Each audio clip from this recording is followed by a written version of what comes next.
ஜனவரி 29 இன்றைய தினம் பிறந்த நாள் காணும் தமிழ் தாய் கட்சியின் நிறுவன தலைவர் மன்னார்குடியின் மண்ணின் மைந்தன் இளைஞர்களின் எழுச்சி நாயகனாக வலம் வந்து கொண்டிருக்கும் பாசத்திற்குரிய அருமை பங்காளி முனைவர் மக்கள் தோழர் வீமு சரவணகுமார் அவர்களுக்கு என் நெஞ்சார்ந்த இனிய பிறந்த நாள் வாழ்த்துக்களை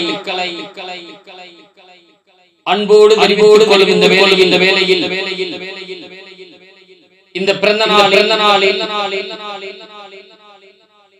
நீங்கள் நீண்ட ஆயுளோடு சந்தோஷத்துடனும் வாழ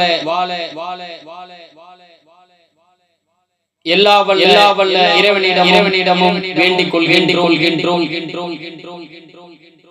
ஐயா மாமன்னர் மருதுவாண்டியர்களுடைய ஆசியும் உங்களுக்கு உண்டு. இப்பிறந்த நாளில் புதிய சரித்திர படைக்க வாழ்த்துகிறோம். நண்பர்கள் தமிழ்நாடு.